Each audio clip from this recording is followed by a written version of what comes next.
Bom dia, irmãos. Nós vamos, pela graça de Deus, dar sequência ao nosso propósito de pregar em Atos. Hoje chegamos ao capítulo 15, de 1 a 35.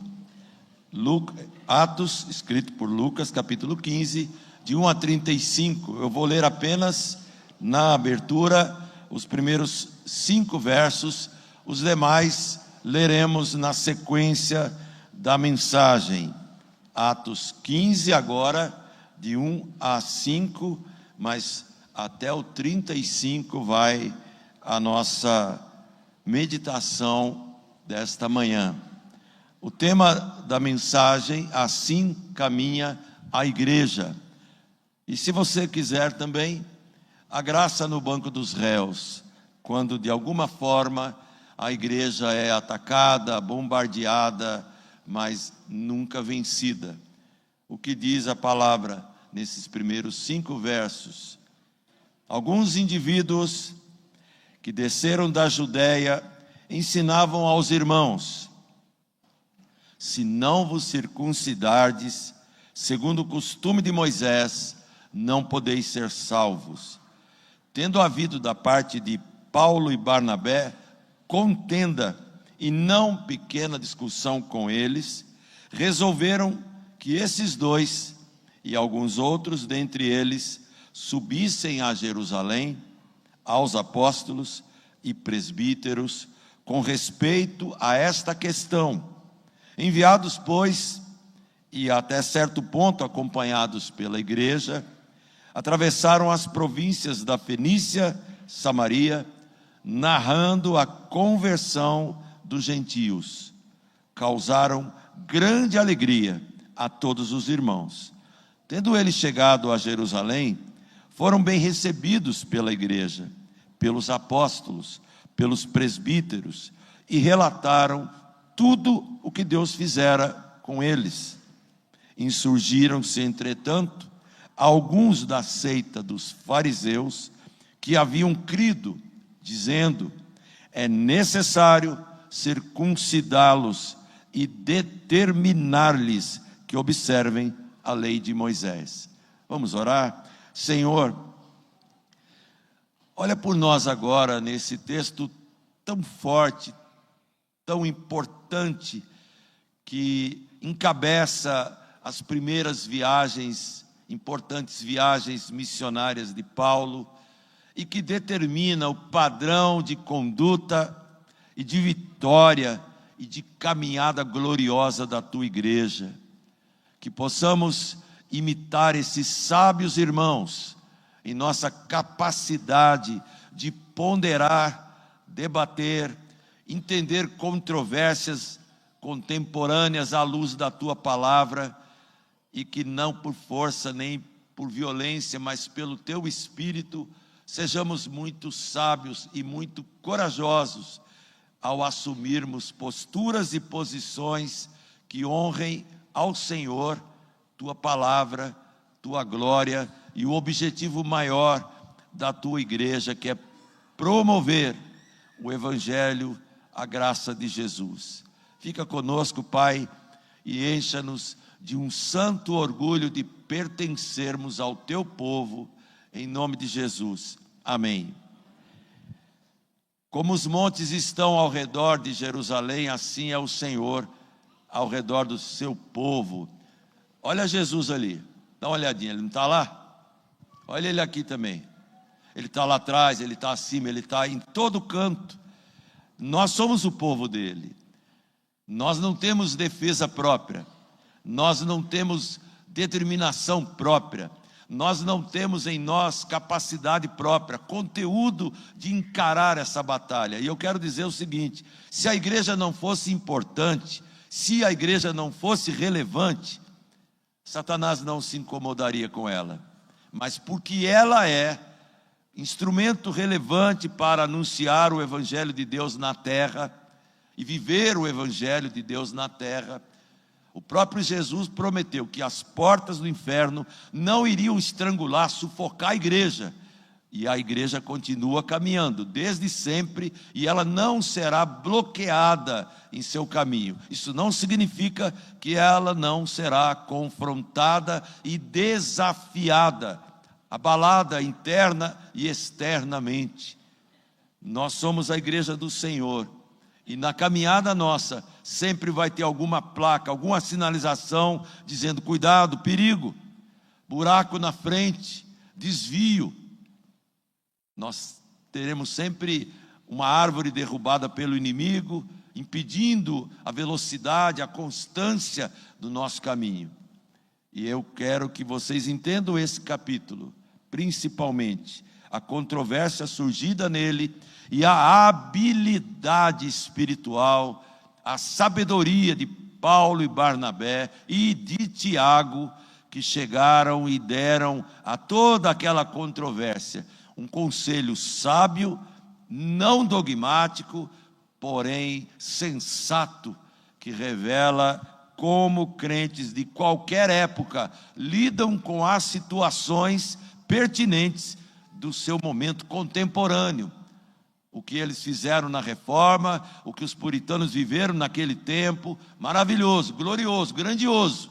O que eu tenho que viver agora, o que eu tenho que enfrentar agora, dependerá da minha postura diante da graça de Deus, do poder do Espírito e do meu temor às Escrituras, para que eu leia o que acontece hoje e entenda como as Escrituras me capacitarão a dar conta de todas as coisas e dar a resposta que é importante como igreja nós darmos. Esses primeiros versos mostram que a igreja já estava sofrendo um revés. Olha só que interessante, logo nesses primeiros versículos, que o momento histórico que a igreja estava enfrentando naquele instante era perigoso. Era como se o motorista tivesse que prestar muita atenção, e eu escrevi uma frase aqui, ó. O que estava em jogo naquele momento da igreja, em Atos 15, era a doutrina da salvação. Se a igreja fracassasse em definir sua crença absoluta, o cristianismo corria o risco de ter caído num abismo, num buraco. Por quê? Porque aqueles irmãos convertidos do judaísmo, fariseus estreitos de mente, contidos espiritualmente, eles queriam colocar uma lei, Cristo e mais alguma coisa. Só Cristo não basta. Tem que ter Cristo e circuncisão, Cristo e, olha, não coma tal comida, Cristo e, sei lá. E eles vieram com essa conversa fiada e perturbaram a igreja nascente. Por isso o texto já diz que Paulo chega junto com Barnabé e eles têm um grande debate com aqueles homens e recebem um encargo de dar paz e sábias orientações para a igreja continuar o seu caminho. É muito bonito esse texto, irmãos, e eu espero que a frase final do belíssimo vídeo que o pastor Márcio colocou domingo passado, quando Nicodemos, no alto da sua sabedoria de homem talhado por Deus para ajudar a igreja a dirimir, resolver controvérsias, ele deixou claro uma coisa que nós em parte gostamos da metade, da outra metade a gente fica meio travado. Quando ele chegou a dizer, sem medo, e é o que eu faço agora também, sem receio nenhum, que nós como igreja de Deus, reformados por opção, por convicção, devemos evitar os excessos, as excentricidades neopentecostais, mas devemos evitar também a aridez, a frieza, a apatia reformada, que é a nossa praia. Nós não podemos desertificar o viver no Espírito, como se a água do poder de Deus, o poder de Deus, o fogo santo de Deus, não tivesse que queimar um monte de escórias que carregamos em nosso comportamento e deixamos que a igreja, que tem um evangelho que é puro e simples, acabe se metendo em controvérsias que Deus não quer saber, que Cristo não quer apoiar e que o farisaísmo ou o legalismo podem tentar corroer toda a beleza do Evangelho, que por gratidão nós temos que levantar a mão para o céu e dizer: Senhor, obrigado porque o Senhor nos plantou aqui. Obrigado porque temos Bíblia aqui, temos o Espírito Santo aqui, temos possibilidades de termos homens sábios aqui, mulheres santas aqui, porque controvérsias não vão parar. A igreja, até o último instante em que ela viver neste mundo, ela sofrerá ataques. E é bom que a gente perceba isso, irmãos, para que possamos entender o que estava em jogo quando Lucas escreve Atos 15. Olha só, repetindo um conceito, é necessário mais alguma coisa para a nossa salvação? Toda criança que cresce aqui na igreja sabe, não, é só Cristo. Mas aí vai crescendo, vai ouvindo aqui, vai ouvindo um pregador da internet lá, vai lendo um outro absurdo lá, e aí começa a pensar em novos acréscimos, em novas possibilidades. Por isso, não tem essa de Cristo e mais alguma coisa. E em Efésios, Paulo deixa claro que não há necessidade de Cristo, mais a lei de Moisés, mais a circuncisão e mais determinadas regrinhas que com o uso se destroem, que nós incluímos às vezes, mas com o uso elas acabam se destruindo.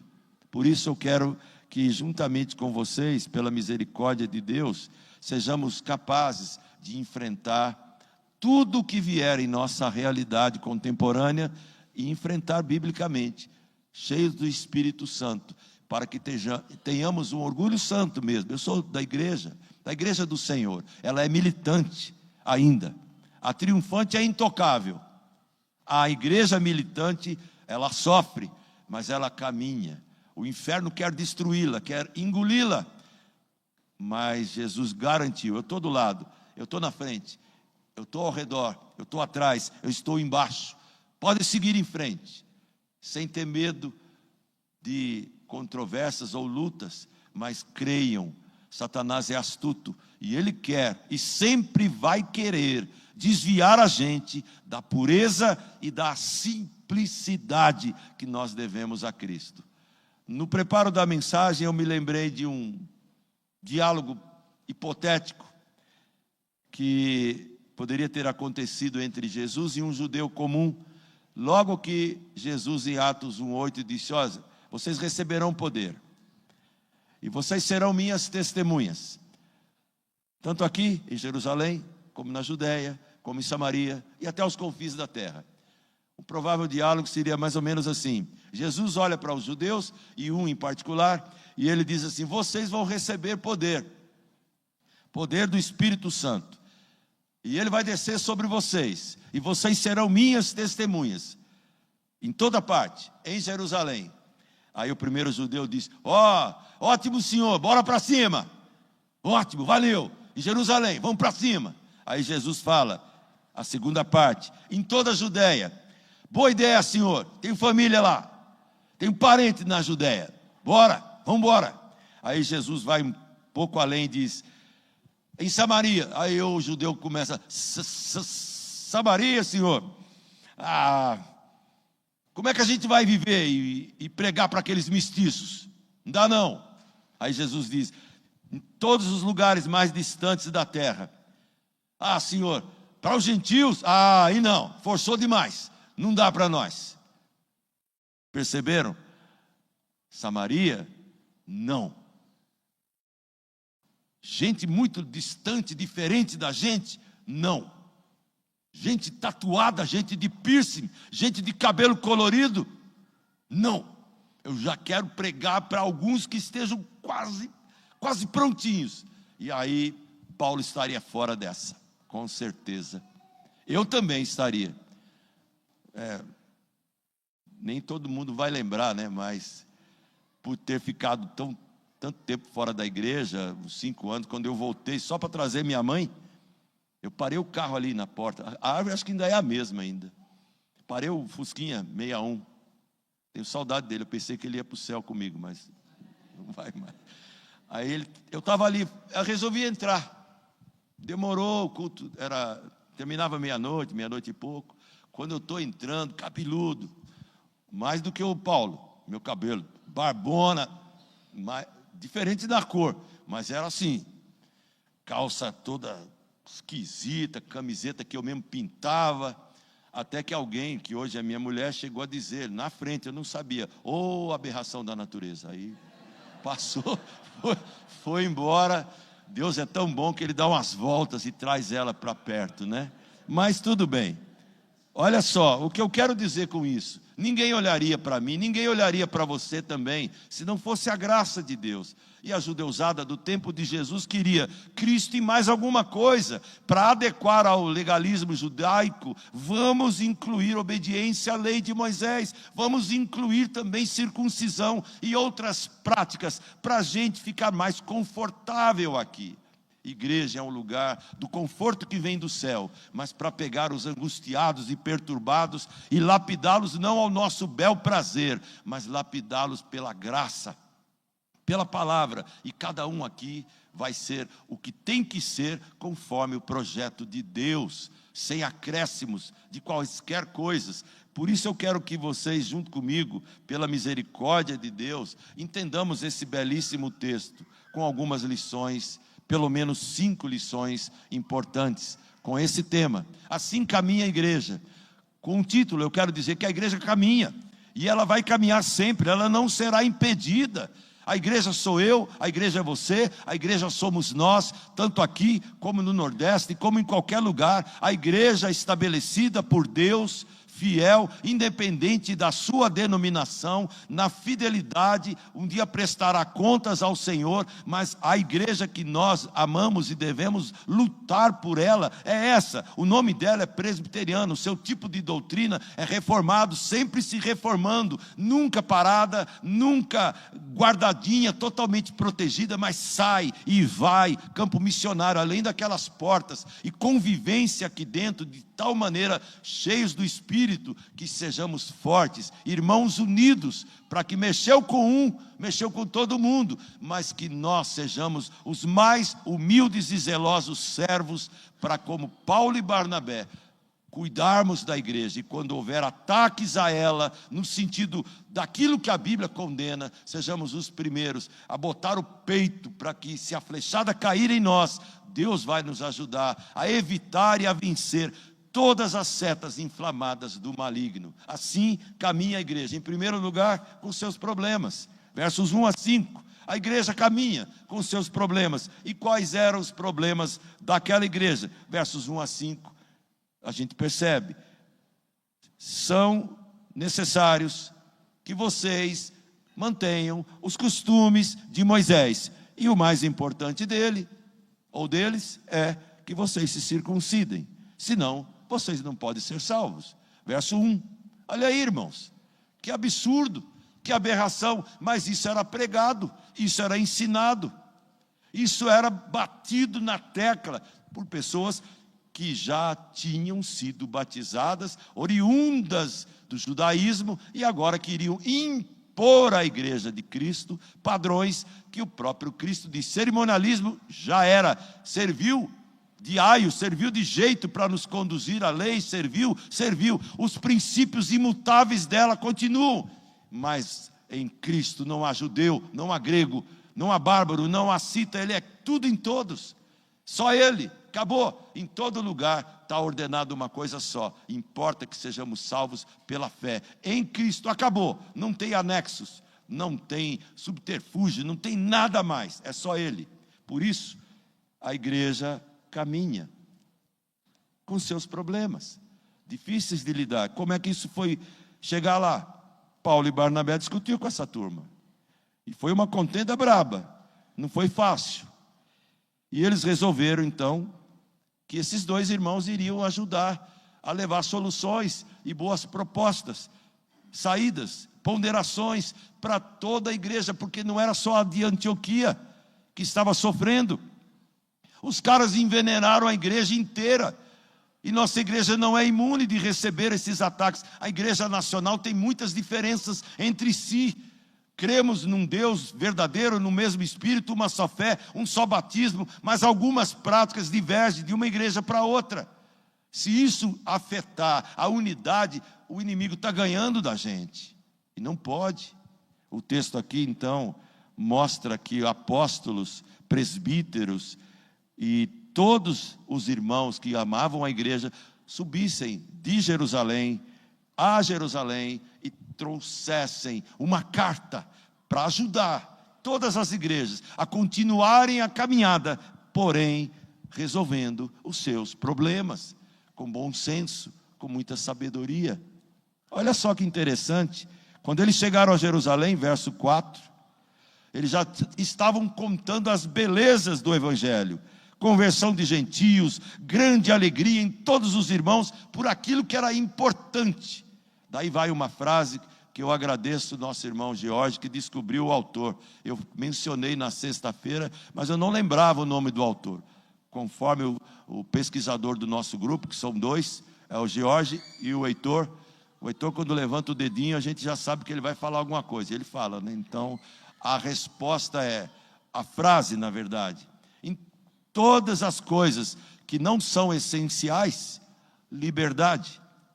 Naquilo que é essencial, unidade, mas em todas as coisas, amor. Segundo Jorge, quem disse isso não foi Agostinho, como eu pensava, foi São Francisco de Assis. Ou tira o São, coloca só o Francisco. Se quiser também dizer de onde vem, Francisco de Assis. Eu achei interessante, até Guilhermino Cunha, foi a primeira pessoa que eu ouvi mencionar essa frase. Em todas as coisas, amor. No que não é essencial, dá liberdade. Mas naquilo que é essencial, tem que haver unidade. Circuncisão, não tem nada a ver. Lei de Moisés, deixa para lá. Mas em Cristo, a graça não pode ter anexos, não pode ter nada. Mas em tudo que decidirmos e fizermos, tem que ter amor. A igreja caminha com seus problemas, assim, lidando dessa forma. E é importante, no verso 5, que a reação não foi fácil. Insurgiram-se alguns da seita dos fariseus, que haviam crido, irmãos. Olha que impressionante. E eles disseram, é necessário, ô turminha encardida e teimosa, é necessário circuncidá-los e determinar-lhes que observem a lei de Moisés. Bom, esses são problemas sérios que a igreja tem que enfrentar. A igreja caminha dessa forma, em segundo lugar, com suas posturas, não só com seus problemas. Mas a igreja continua caminhando com suas posturas. Versos 6 a 11. Então, os apóstolos se reuniram e os presbíteros também. Olha, um modo presbiteriano saudável de fazer as coisas, para examinar a questão. Havendo grande debate, olha quem primeiro se levanta. São três. O primeiro, Pedro, ele toma a palavra e ele fala, irmãos, olha que brilhante, vocês sabem que desde há muito Deus me escolheu entre vocês, para que por meu intermédio os gentios ouvissem a palavra do Evangelho e crescem. Deus que conhece os corações, quem está falando, irmãos, é Pedro. Quem iria imaginar que ele teria esse equilíbrio, esse bom senso, essa palavra oportuna no meio de uma controvérsia tão carregada de peso e de possibilidade de afundar a igreja? Pedro está dizendo, Deus conhece os corações, verso 8. Deus deu a eles, os gentios, o testemunho. Deu a eles o Espírito Santo e deu a nós também. Ele não estabeleceu distinção alguma entre nós e eles. Deus purificou a eles pela fé, purificou o coração deles pela fé. Agora, olha a palavra brilhante de Pedro, porque vocês tentam a Deus, colocando sobre a serviço dos discípulos um jugo, um peso, que nem nossos pais puderam suportar, e nem nós, mas cremos que fomos salvos pela graça do Senhor Jesus, como também eles. O que importa é isso, a igreja segue o seu caminho, sempre com seus problemas, e sempre com suas posturas. E que postura linda e sábia, vinda principalmente desse homem, que agora já não era mais o sacador de espada, mas era um homem que tinha na boca uma palavra do Espírito, para ajudar a igreja, para tratar problemas e controvérsias e buscar a unidade e dizer: aqui o que importa é o que Cristo fez no coração e colocou fé e transformou aquelas vidas e encheu-lhes o coração com o seu Santo Espírito, como a nós. Nós não somos melhores nem diferentes, somos apenas escolhidos e amados, inclusos no corpo que chamamos igreja, cujo cabeça é Cristo, nosso Salvador. A igreja segue em frente, ela caminha, primeiro com seus problemas, depois com suas posturas. E a igreja caminha com seus pareceres. Quais são os pareceres? Quais são as coisas que a igreja coloca e diz: o nosso parecer é esse? E aí vem do verso 12 ao verso 21, um diálogo agradável, dirigido por Tiago. Creio que esse também, sábio, junto com Pedro, deixando o caminho mais tranquilo para Paulo e Barnabé fecharem a questão. Porque o problema surgiu logo no versículo 1, agora está sendo tratado, e o parecer virá. A igreja caminha com esse parecer que é de bom senso, é democrático, é inteligente, e isso é maravilhoso para nós. Imitemos isso em todo o tempo, irmãos. Olha só que beleza o parecer de Tiago. E toda a multidão ficou quieta quando Pedro abriu sua boca, e eles passaram a ouvir a Barnabé e Paulo. E eles começaram a dizer os relatórios, sinais, tudo que Deus fizera por intermédio deles, lá entre os gentios. O mover de Deus não era exclusividade dos judeus, e sim de todo aquele que nele crê. Verso 13, depois Paulo e Barnabé continuaram, e aí quando eles terminaram, Tiago falou, e disse: irmãos, atentai nas minhas palavras. Expôs Simão como Deus primeiramente visitou os gentios. Ele faz uma pequena retrospectiva da fala de Pedro, e ele chama Pedro pelo nome carinhoso, Simão, a fim de constituir dentre eles um povo para o seu nome. Não é privilégio dos judeus. Onde houver um temente, ele ali é parte do povo de Deus. Verso de número 15, conferem com isso as palavras dos profetas. Olha aonde Tiago vai buscar a base do seu parecer, do seu argumento. Confere isso com as palavras dos profetas, como está escrito: cumpridas essas coisas, eu voltarei e reedificarei o tabernáculo caído de Davi, levantando de suas ruínas, eu vou restaurá-lo, para que os demais homens busquem o Senhor, e também os gentios, sobre os quais tem sido invocado o seu nome. Nós vamos até o verso 21, diz o Senhor, verso 18, que faz todas essas coisas, desde os séculos mais antigos.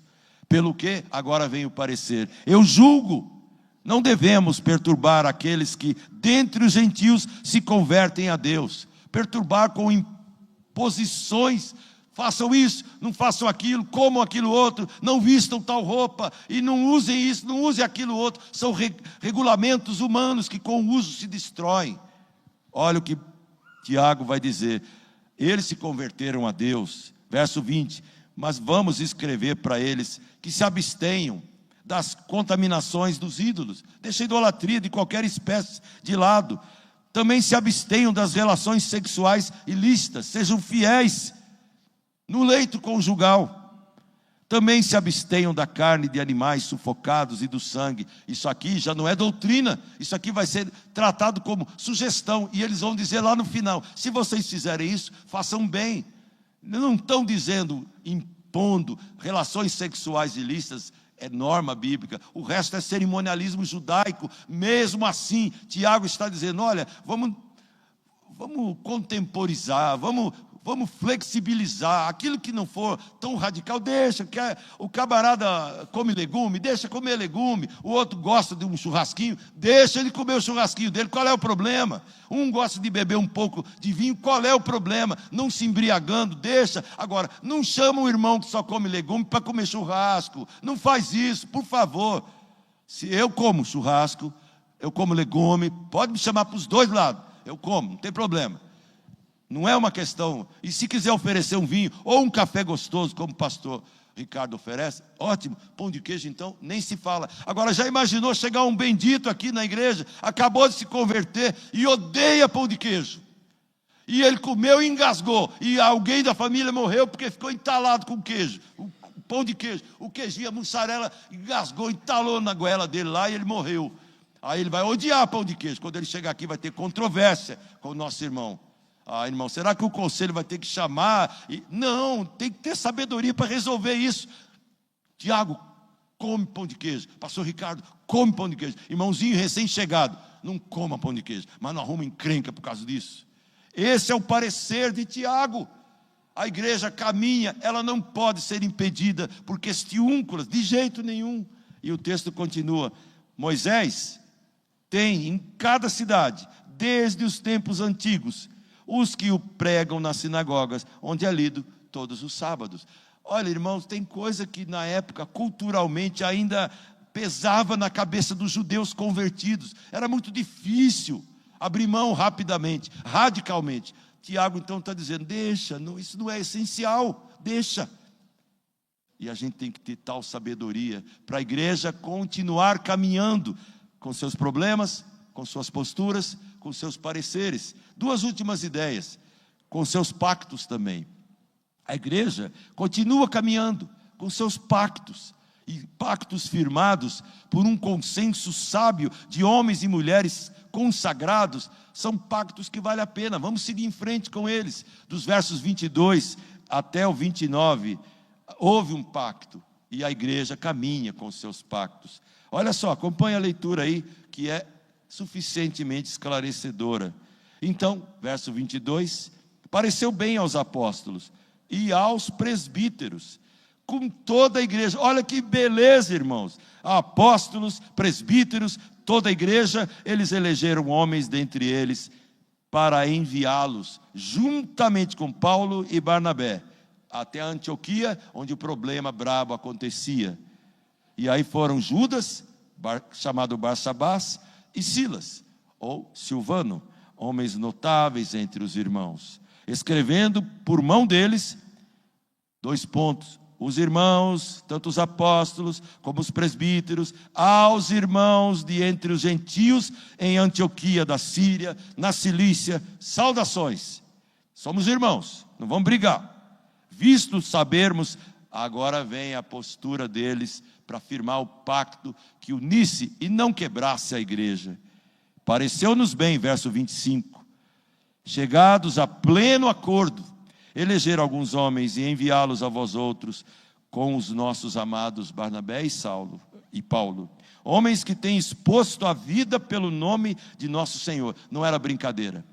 Barnabé e Paulo já estavam quase à beira da morte, porque amavam a Cristo. Então eles tinham todas as prerrogativas e toda a autoridade moral e espiritual para tratar desse assunto tão especial. Que maravilha!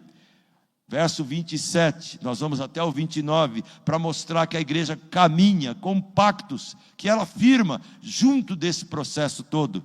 Enviamos, portanto, Judas e Silas. Pessoalmente eles vão dizer também essas coisas. São 4 irmãos que vão lá em concordância, confirmar o veredito, o pacto. E aí então, pareceu bem ao Espírito Santo e a nós, não vos impor maior encargo, além dessas coisas essenciais. E isso agora é importante que se frise, que vos abstenhais de coisas sacrificadas a ídolos. Sabe aquela história que Paulo vai falar em 1 Coríntios? Coma de tudo que se vende no mercado, mas não pergunte por causa da consciência, não a sua que é forte, esclarecida, mas a consciência do irmãozinho mais fraco, que acha que não pode comer aquela comida lá no mercado, que já foi sacrificada a ídolos no templo pagão. Paulo diz, olha, o ídolo não tem poder de fazer nada, mas respeita o irmãozinho, não faz briga por causa disso. Aí então eles colocam 4 observações. Vocês se abstenham de coisas sacrificadas a ídolos, também não coma sangue de animais, ou chouriço, morcela, qualquer coisa parecida com isso, animais sufocados, não mortos de acordo com a lei levítica e tudo mais, relações sexuais ilícitas, também, essas 4 coisas. Mas olha a palavra final, destas coisas, fazeis bem, se vos guardardes. Diplomacia, sabedoria, tato, jeito. A igreja continua caminhando, e ela tem seus pactos. Isso aqui foi um pacto. Que maravilha quando a gente pode contar com homens assim, e nós os temos. Precisamos orar, porque não é fácil, no meio de controvérsias, saber o que fazer, e não expor a igreja a pensar em coisas tão pequenas, quando temos em essência o Evangelho, nossa maior prioridade, a única, acima de qualquer coisa. E finalmente, a igreja caminha com seu conforto e missão. Não pode bloquear, não pode parar, não pode recuar. Ela caminha com muito conforto e cumprindo a sua missão. Versos 30 a 35. Os que foram enviados desceram logo para Antioquia. E quando reuniram aquela comunidade, entregaram a epístola, entregaram a carta, entregaram o documento, entregaram o pacto, entregaram a recomendação. Se possível, vocês farão bem para vocês e cessaremos a contenda, obedecendo essas 4 orientações. Verso 31. Quando a leram, sobremaneira se alegraram pelo conforto recebido. Prestaram eles atenção a um problema lá em Jerusalém, que afetava a igreja lá em Antioquia. A igreja de Antioquia foi bem cuidada, continuou seu caminho, de Jerusalém também, porque homens santos, salvos, preparados, aptos, estavam ali, dando conta das controvérsias e sabendo conduzir a igreja em conforto e no pleno e vigoroso cumprimento da sua missão. Verso 32. Judas e Silas eram profetas também, e eles fizeram o quê? Eles consolaram os irmãos com muitos conselhos e os fortaleceram, espiritualmente aptos para tratar os irmãos, desde o menos capaz, o mais recente, o mais neófito, até o mais experimentado. Lá estavam Judas, lá estavam Silas, lá estavam Barnabé, lá estavam Paulo, todos eles consolando, fortalecendo, orando. A igreja seguia o seu caminho, em conforto e em missão. E o verso 33 é maravilhoso. Tendo-se demorado ali por algum tempo, os irmãos os deixaram voltar em paz aos que os enviaram. Eles ficaram lá por algum tempo, curtindo a comunhão e percebendo que a igreja entendeu o recado. A orientação recebida foi recebida de todo o coração, e a igreja continuou o seu caminho, em muito conforto, em muita paz, cumprindo a sua missão, sem equívocos, sem parada, sem quebra, sem cair em nenhum buraco, em nenhuma armadilha. Eu vou concluir. O que é que isso ensina para a gente? O que é que esse texto fala sobre consagração pessoal? O que esse texto fala sobre responsabilidades da liderança e dos liderados para com a obra do Senhor? O que esse texto fala para nos impulsionarmos a cumprirmos a nossa missão? O que esse texto fala sobre a graça de Deus, que é a força maior, que nos ajudará a seguir em frente, quando tudo ao redor tenta nos desestimular? Irmãos, é um privilégio a gente tomar conta da igreja do Senhor e evitar 2 coisas que, na minha opinião, são muito perigosas. A graça de Cristo é suficiente. Eu não preciso do legalismo de jeito nenhum, e eu não preciso da indiferença. Se eu falar 2 palavras, legalismo é terrível, libertinagem é terrível. Nós precisamos de normas que o próprio Deus abençoa e da graça de Deus que nos faz seguir a verdade em amor e lutarmos juntos para que a igreja siga o seu caminho e cumpra a sua missão. Que Deus tenha misericórdia de todos nós e que realmente, em nosso caso aqui, sintamos um grande orgulho e satisfação por pertencermos à igreja do Senhor, da qual esta é uma parte. Vista a camisa, vista o seu coração com a vontade de dizer, como Isaías: Senhor, eu estou aqui, eis-me aqui, me envia, me usa para que eu faça parte daqueles que vão caminhar junto com a igreja, para que ela cumpra a sua missão. Em nome de Jesus.